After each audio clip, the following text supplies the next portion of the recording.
রাজধানীতে বিমান বিধ্বস্তে একজন নিহত, বহু আহত। 3 বিভাগে ভারী বর্ষণের আভাস।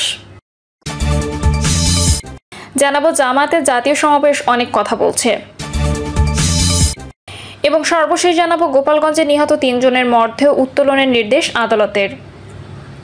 শুনছিলেন সংবাদ শিরোনাম, এবারে বিস্তারিত।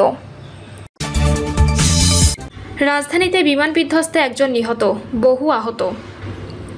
রাজধানীর উত্তরায় বাংলাদেশ বিমান বাহিনীর একটি প্রশিক্ষণ বিমান বিধ্বস্ত হয়েছে। সোমবার বেলা 1:06 বিমানটি উড্ডয়ন করে, এর পরপরই বিধ্বস্ত হয়। অন্তর্বর্তী বাহিনী জনসংযোগ পরিদপ্তরের এক বিজ্ঞপ্তিতে তথ্য জানানো হয়। এই ঘটনায় একজন নিহত হয়েছেন বলে জানিয়েছেন ফায়ার সার্ভিস। আজ বেলা 2টায় কিছু পরে ফায়ার সার্ভিসের নিয়ন্ত্রণ কক্ষের দায়িত্বরত কর্মকর্তা লিমা খান বলেন, আহত 4 জনকে বিমান বাহিনীর হেলিকপ্টারে করে সম্মিলিত সামরিক হাসপাতালে নেওয়া হয়েছে। বিমান সূত্রে জানা গেছে, প্রশিক্ষণ বিমানটিতে ছিলেন স্কোয়াড্রন লিডার তৌকির। লিমা খান বলেন, মাইলস্টোন কলেজের ক্যান্টিনের ছাদে গিয়ে বিমানটি পড়েছে বলে তারা প্রাথমিকভাবে জেনেছে। সেখানে 8টি ইউনিট কাজ করছে। সামাজিক মাধ্যমে ছড়িয়ে পড়া একাধিক ভিডিওতে দেখা গেছে বেশ কয়েকজন আহতকে সেনাবাহিনী উদ্ধার করে হাসপাতালে নিয়ে যাচ্ছেন। 3 বিভাগে ভারী বর্ষণের আভাস। দেশের সব বিভাগে বজ্রসহ বৃষ্টি হতে পারে বলে জানিয়েছে আবহাওয়া অফিস। পাশাপাশি 3 বিভাগে ভারী বর্ষণের পূর্বাভাস রয়েছে বলে জানিয়েছে সংস্থাটি। আবহাওয়া অফিস বলছে, উত্তর পশ্চিম রাজস্থান ও এর কাছাকাছি এলাকায় অবস্থান করা নিম্নচাপটি দুর্বল হয়ে মৌসুমী বায়ুর অক্ষের সঙ্গে মিলিত হয়েছে। তবে আগামী বৃহস্পতিবার উত্তর বঙ্গোপসাগরের একটি লঘুচাপ সৃষ্টি হতে পারে। এছাড়া সংস্থাটি জানিয়েছে, মৌসুমী বায়ুর অক্ষের বাড়তি অংশ রাজস্থান, উত্তরপ্রদেশ, বিহার, পশ্চিমবঙ্গ ও বাংলাদেশের উত্তরাঞ্চল হয়ে আসাম পর্যন্ত বিস্তৃত রয়েছে। এর একটি বাড়তি অংশ উত্তর বঙ্গোপসাগর পর্যন্ত বিস্তৃত। মৌসুমী বায়ু বাংলাদেশের উপর মোটামুটি সক্রিয় এবং উত্তর বঙ্গোপসাগরের মাঝামাঝি অবস্থা রয়েছে। এই পরিস্থিতিতে আবহাওয়া অফিস জানিয়েছে, সোমবার সন্ধ্যা পর্যন্ত ময়মনসিংহ, চট্টগ্রাম ও সিলেট বিভাগের কিছু কিছু জায়গায় এবং রংপুর, রাজশাহী, ঢাকা, খুলনা, বরিশাল বিভাগের 2-1 জায়গায় অস্থায়ীভাবে দমকা হাওয়া সহ হালকা থেকে মাঝারি ধরনের বৃষ্টি অথবা বজ্রসহ বৃষ্টি হতে পারে। সেই সঙ্গে ময়মনসিংহ, চট্টগ্রাম ও সিলেট বিভাগের কোথাও কোথাও মাঝারি ধরনের ভারী বর্ষণ হতে পারে।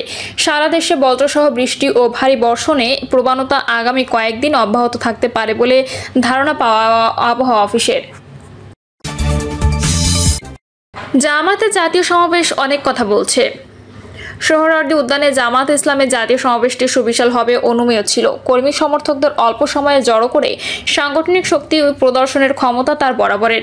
বিগত শাসন আমলে কঠিনভাবে আক্রান্ত হওয়ার পরও দলটি যে দুর্বল হয়নি, এই সমাবেশ তারও প্রমাণ।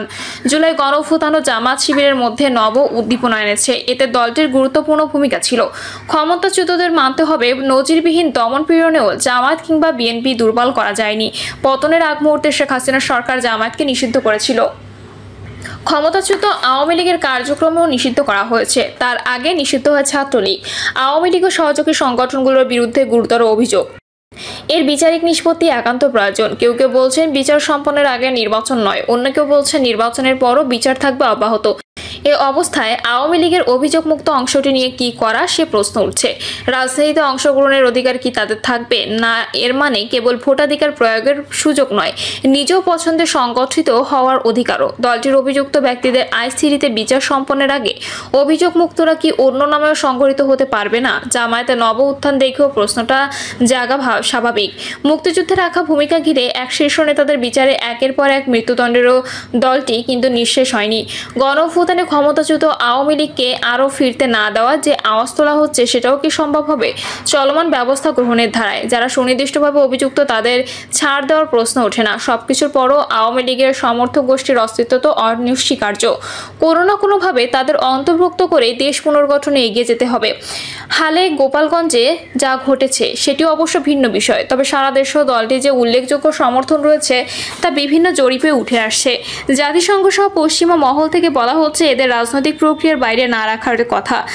জামায়াতের সুবিশাল সমাবেশ দেশের একটি বড় জনগোষ্ঠীর মন খারাপের কারণ হবে, কিন্তু দলটির নেতাকর্মী সমর্থকরা যে এদেশের একাংশ, সেটা তো অস্বীকার করা যাবে না। সেনা শাসন অবসানের পর 1991 সালের নির্বাচন জামায়াত 12% বেশি ভোট পেয়েছিল। জুলাই গণঅভ্যুত্থানের পর তার ভোট হয়তো আরও বাড়বে। নির্বাচনের অবশ্য কমাস বাকি, এর মধ্যে যা যা ঘটবে তারও প্রভাব থাকবে ভোটার মনস্তত্ত্বে।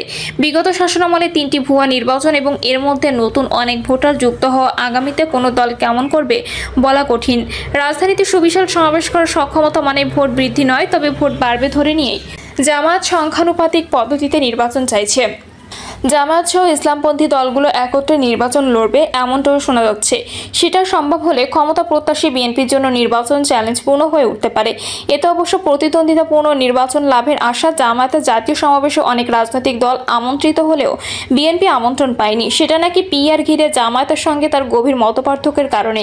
তবে জামায়াত আমির বক্তৃতা মঞ্চে অসুস্থ হয়ে পড়লে হাসপাতালে তাকে দেখতে যান বিএনপির 2 সিনিয়র নেতা। জামায়াতের সমাবেশে দলটিকে উদ্দেশ্য করে কম সমালোচনামূলক বক্তব্য রাখা হয়নি। গণঅভ্যুত্থানের পর দলটির বিরুদ্ধে দেশ জুড়ে চাঁদাবাজি শুরুর অভিযোগ উঠেছে। ইঙ্গিতে সেটা বলতেও কেউ ভোলেননি। বিএনপির জন্য পিআর সহ মৌলিক সংস্কার কার্যক্রমে অগ্রগতি হচ্ছে না বলে অভিযোগ তোলা হয়েছে সরাসরি। সংস্কারের দলটি সতর্ক বটে, নির্বাচন হলে তারা ক্ষমতায় যাবে এটা ধরে নিয়ে সতর্ক। অধিক শাসনতান্ত্রিক সংস্কার দেশ পরিচালনা কঠিন করে তুলতে পারে বলে শঙ্কা তারা গোপন করছে না। এক্ষেত্রে জামায়াত ও তার মিত্ররা স্বভাবতই চাইছে পিআর পদ্ধতিতে পার্লামেন্টে অধিক আসন নিশ্চিত করতে। রাজনীতিতে কৌশল থাকবে, ক্ষমতায় যেতে কিংবা পার্লামেন্টে বেশি ক্ষমতাবান হতে চাওয়া কোনোটাই দোষের নয়। তবে কেউ কাউকে চাপে ফেলে সংস্কারে বাধ্য করা অগ্রহণযোগ্য। এ অবস্থায় পিআর পদ্ধতিতে নির্বাচন হতে হবে বলে ঘোষণা দেওয়া হলে সংকট বাড়বে। জাতীয় ঐক্যমত্য কমিশন থেকে কিন্তু বলা হচ্ছে রাজনৈতিক ঐক্যমত্য না হলে কোনো সংস্কার নয়। মাঠের রাজনীতিতে অবশ্য অনেক বেপরোয়া কথাবার্তা বলা হয়ে থাকে যা মনের কথা নয়। এসব বলে চাপ সৃষ্টির মাধ্যমে যেটুকু আদায় করা যাবে সেটাও হয়তো লক্ষ্য। পার্লামেন্টের উচ্চকক্ষে পিআর পদ্ধতিতে আসন বন্টনের দাবিটুকু যদি এভাবে আদায় হয় সেটা কম হবে না। জামায়াতের সমাবেশে অন্তর্বর্তী সরকারের উদ্দেশ্যে তেমন কিছু বলা হয়নি, বলা হয়েছে মূলত বিএনপিকে উদ্দেশ্য করে। বিএনপির সমাবেশগুলোই কিন্তু বিপরীতটাই বলা হচ্ছে। একই দিন এক সভায় দলটির ভারপ্রাপ্ত চেয়ারপারসন অন্তর্বর্তী সরকারের কোনো একটি অংশের সহায়তায় কেউ কেউ দেশে উদ্দেশ্যমূলক পরিস্থিতি তৈরি করতে চাইছে কিনা এবং এ সরকারের পক্ষে আদৌ নির্বাচন অনুষ্ঠান সম্ভব কিনা জনমনের সৃষ্ট এমন সব ধারণা উল্লেখ করেছেন। লন্ডনে প্রধান উপদেষ্টার সঙ্গে তার বৈঠক নির্বাচনের সময় নিয়ে যে সমঝোতা হয়েছিল সেটা ফিকে হয়ে এসেছে বলেও মনে হচ্ছে। সরকার ঘনিষ্ঠ বলে বিবেচিত এনসিপি ও জামায়াতের সঙ্গে বিএনপির বিরোধ বৃদ্ধিতে এর প্রতিফলন রয়েছে বললে কি ভুল হবে? জামায়াতের জাতীয় সমাবেশে বিএনপি না যাওয়ার ঘটনাকে হালকা করে দেখা যাবে না। এতে রাজনৈতিক মেরুকরণ স্পষ্টতর বলেই মনে হচ্ছে। আওয়ামী লীগের অনুপস্থিতিতে জামায়াত দ্বিতীয় বৃহত্তম দল হিসেবে আবির্ভূত হবে, এটা স্বাভাবিক। জুলাই পদযাত্রায় এনসিপি অনেক ক্ষেত্রে ভালো সাড়া পাচ্ছে অবশ্য, কিন্তু রাজনীতিতে গুরুত্বপূর্ণ হতে আরও সময় লাগবে তাদের। হতে হবে কুশলীও। এদিকে আওয়ামী লীগ সরকারের সহযাত্রী জাতীয় পার্টি পড়েছে অন্তর্দ্বন্দ্বে। জামায়াতে এমন সংকট নেই। দুর্নীতির বিরুদ্ধে দলটির স্লোগানও জনগণের একাংশে আগ্রহ জাগাবে। জামায়াত কখনো একা সরকার পরিচালনা করেনি, সেটাও একটা বিষয়। এসব দিক দলটিকে চাঙ্গা রাখবে নির্বাচন পর্যন্ত। এর মধ্যে বিএনপি ভারপ্রাপ্ত চেয়ারপারসন দেশে ফিরলে অবশ্য পরিস্থিতি বদলে যেতেও সময় লাগবে না। জুলাই সনদের ঘোষণাপত্র নিয়ে জটিলতা না বাড়লে নির্বাচনে যাওয়া সহজতর হবে। থেকে আইন শৃঙ্খলা অবনতি ঘটছে কেন সেটা নিয়ে অবশ্য চলছে জল্পনা। 1 বছর হতে চললেও অন্তর্বর্তী সরকার বিচার সংস্কার নির্বাচন কোনো ক্ষেত্রেই পরিপূর্ণ আস্থা জাগাতে পারছে না বলেও এত শঙ্কা চারদিকে। এর মধ্যে গোপালগঞ্জ পরিস্থিতি আবার বদলে দিচ্ছে। জায়গায় জায়গায় ক্ষমতাচ্যুত আওয়ামী লীগও কিছু চ্যালেঞ্জ ছুড়ে দিতে সক্ষম। গণঅভ্যুত্থানের শক্তিগুলোকে ক্রমবর্ধমান বিভেদ ও সরকারের নানাবিধ দুর্বলতার চ্যালেঞ্জ বেড়ে উঠলে অবাক হওয়া যাবে না। প্রিয় দর্শক, এই ছিল এখনকার সর্বশেষ সংবাদ আপডেট। সব সংবাদ পেতে চ্যানেলটি সাবস্ক্রাইব করে বেল আইকনটি ক্লিক করে রাখুন।